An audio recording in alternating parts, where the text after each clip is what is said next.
Hi there, it's Paul Saville here. Just a quick conversation really about what happened yesterday. The date was yesterday, the 25th of February. So basically, for the last kind of week, well no, it's going on for a few weeks now, there's already been one hustings. Hustings are basically political meetings where you can come and meet the candidates for Bristol Mayor, for example, and hear what they've got to say about a whole range of issues. Hustings are often about one topic, so yesterday's, for example, was about housing and homelessness, which is kind of a hot topic for me personally, but anyway, so there's been one hustings already which I wasn't invited to. That was at St Brendan's School, and that was about 2 weeks ago, I think.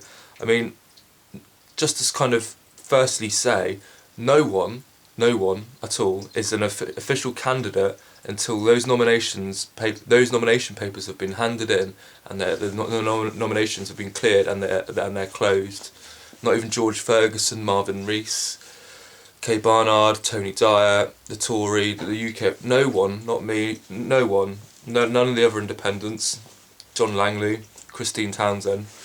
There's 9 of us in total. None of us are official candidates until that date, as that time has been reached. So actually, the whole point of hustings, for me anyway, is to have an open discussion, a transparent debate, and a whole range of political viewpoints, so that people who are interested in politics in Bristol and what's going on in our city in a moment can hear a whole range of opinions, not just a phony debate between the party, the political parties, and the bolt-on George Ferguson, who's seemingly becoming quite obsolete in my opinion. Yesterday he showed himself up to be very ivory towered in his experience of what it's like in Bristol at the moment, with very little insight from the whole panel really to what's actually going on the street in Bristol at the moment, which I feel I do have, seeing the same things happen every day and really getting to know people on the street, and to come also from a background where I've actually experienced mental health issues, housing issues, etc. So I've written a few points down anyway about my thoughts about yesterday and why it's an embarrassment, and quite obviously the system is rigged. Many of us talk about it being rigged, there's no point in voting, blah blah blah blah. But yesterday and ongoing, and I knew it anyway, there's a clear explanation to me how the system is rigged to make people vote in a certain way, to make them feel like they've got some sort of choice. It's an illusion of choice. So here's a few points anyway. So first of all, I wasn't invited to the hustings. We trawled the internet for information, and it was very, very, very difficult to find. Eventually we found on a website called Bristol Housing Forum or something like that, which seemingly hadn't been updated for 2 years. There was no minutes on the website. Anyway, it said that it was at the station, but it didn't say a time. The station's a building down in the centre of town. So I went down there, I met Kaz, my friend down there, we went along. And I spoke to a woman in there. She said, no, there's a women's meeting about homelessness or something, but no mayoral hustings about housing or homelessness. So Kaz and I went up the road and went to Elim Church, which is where I'd been suggested that it might have been by a friend, and it wasn't there. He sent us round the corner to the old deaf centre, which has now been closed due to cutbacks by Bristol City Council, etc. And it wasn't there either, so we kind of, I don't know, I was starting to give up actually. I was thinking, well, you know what, I'm not supposed to be there, well, I am supposed to be there, but I'm not going to be there. And just on the off chance, I thought, well, I'll just try at Jamaica Street, the hostel, the Compass Centre on the right, pressed the doorbell, and a voice answered, and he said, hello, who's there? And I said, we're here, and I insisted on, we're here for the male hustings, not, is there a male hustings? I said, we're here for them. And he said, oh yeah, come in, I'll just be down one moment. And then he came down, we signed in, and in we went. And the look on their faces, the panel, when Kaz and I walked in was just jaw-dropping, like, he's here. How has he found out? How has he found out? Because it was a secret hustings. I'm not joking you. It was very, very, very difficult to find where it was actually happening. And when we did find it, it's like... Anyway.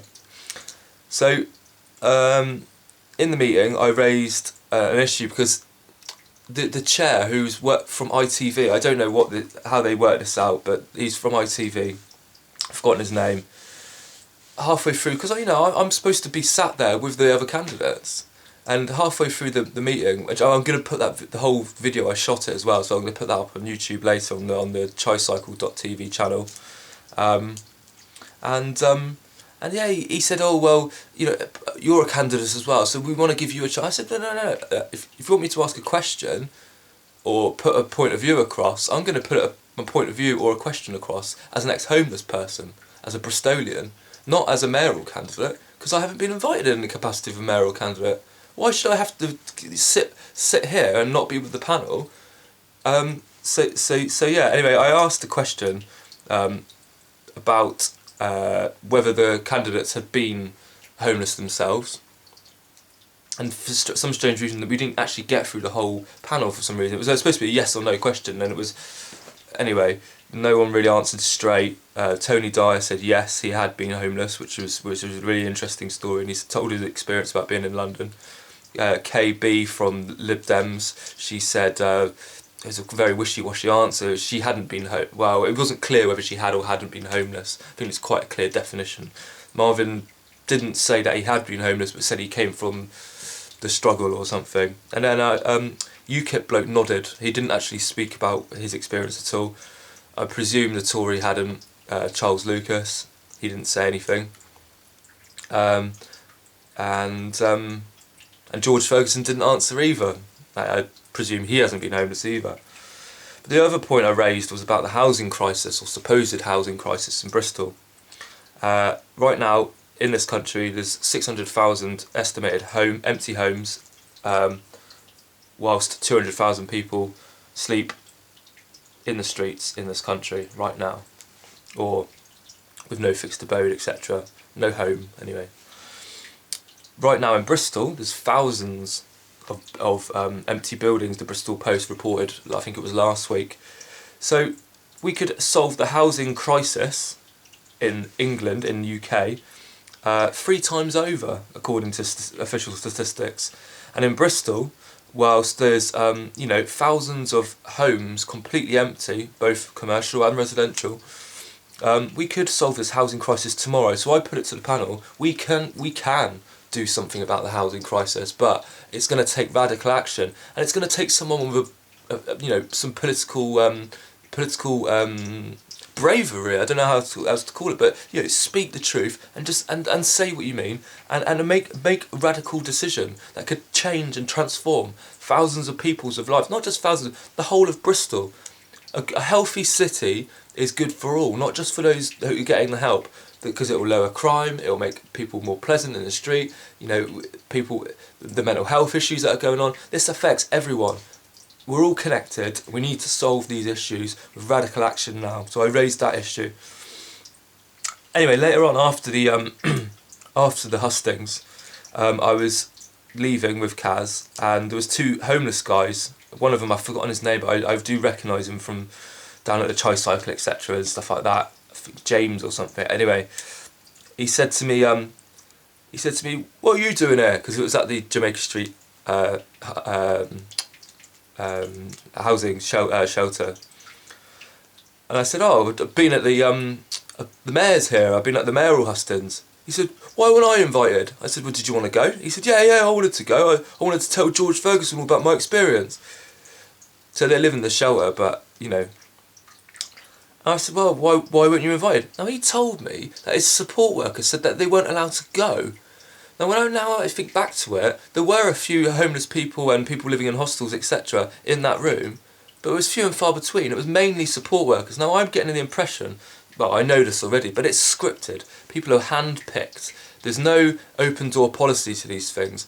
Now what I'm suggesting to my friend now is that actually we really need to get our own public open air, open door policy. Anyone's welcome to come to the hustings. All candidates will be invited. You know, for example, it would be in the centre of town, in the Bear Pit, 3 o'clock in the afternoon on a Saturday afternoon, and we get the whole thing. It's real noisy, it's real rowdy. Come and, you know, including me, come and nail me and ask me what I'm intending to do if I become Bristol Mayor. That's what we need. Everyone should, you know, no one should be excluded from hustings, especially, you know, other candidates, but especially the fucking public. Homeless or not homeless. Everyone has the right to be involved in the democratic decisions that are affecting their lives. Okay, so then after that meeting, back out on the mean streets of Bristol, seeing all the craziness happen again, away from the ivory towers, I got a tweet later on from a supporter of the campaign who sent me a private tweet, and he told me.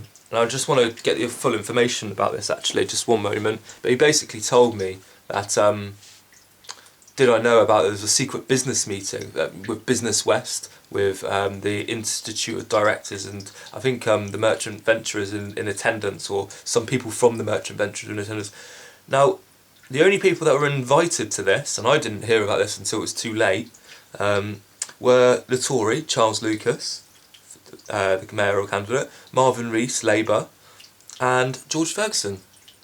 So what the hell is going on when business, you know, I'm a small business person, I've got an interest in business, you know, why are we force-fed this charade of democracy? You know, we want to hear a whole, you know, range. Let's not make no bones about it. The business sector are not interested in inner city problems, in helping to create a bit. They're interested in making more cash, selling more shit, making more profits, and that's the end of their interests, as far as I can see. So I'll try and look at my computer in a minute and see the full details of that. But there is another one on the. I think it's on the. I'm forgetting dates, but I think it's the 14th of March. Ashton Gate. So we're planning to go there. I'm planning to go there as a small business owner in Bristol, and damn right I'll be there. Invite as a mayoral candidate or not. So my ideas about what happened yesterday kind of led me to think about my radical ideas and how I want to change Bristol and help Bristol grow for everyone, and how we need to breathe a whole. You know, forget the mayoral elections for a minute. We need to really start thinking about the radical solutions to our problems at the moment. You know, with so many people with clear mental health problems, the homelessness and housing, the massive social inequalities that range from race to gender to you know, financial we need to start realising that this shit is not going to get any better anytime soon, and we need to take some action now. So I was kind of noting some things down yesterday about my kind of radical solutions to solving the housing crisis, which again, like I suggested in this hustings, you know, just round the corner there's a row of 10 houses owned by Bristol City Council which are completely habitable, and they've laid empty for over 10 years. Why is this? This is an absolute disgrace.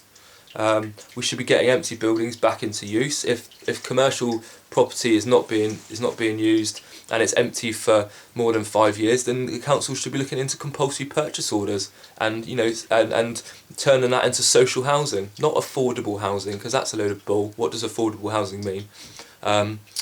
You know, we want to see social housing, not just chuck people in a hostel and, you know, send them down to get their methadone script every couple of weeks, but places where people can actually transform their lives, where people can actually have a sense of community and living together and being part of something, and, you know, learning how to grow their own food and, you know, become what they were, you know, because of life chances and stuff like that, to become what they really, really could have been.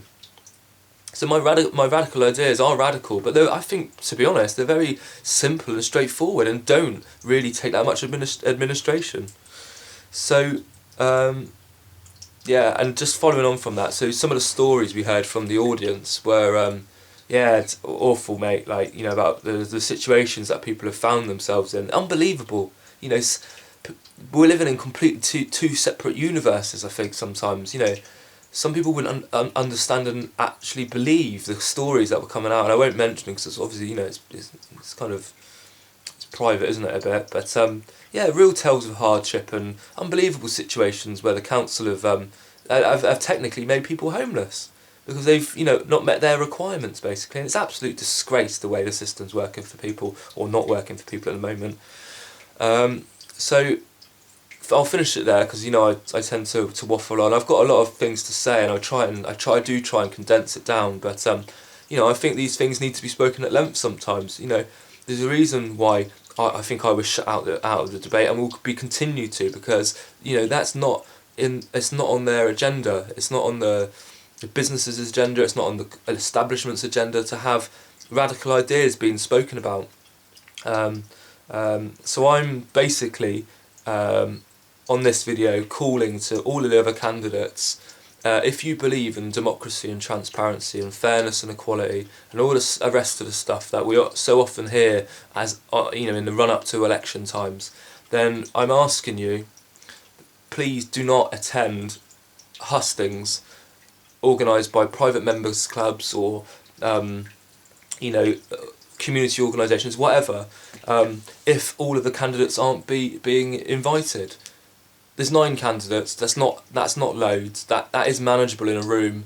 Yeah, sure. Like, people won't be able to speak at length, but that's probably a good thing. You know, that's what Twitter's helped us with. I'm learning recently is actually trying to condense what I have to say into 100 and whatever it is, 145 characters. That's healthy. That's good, I think, rather than babbling on. Now, yeah, like, that's what I'm asking. I'm asking George Ferguson. I'm asking Tony Dyer from the Greens.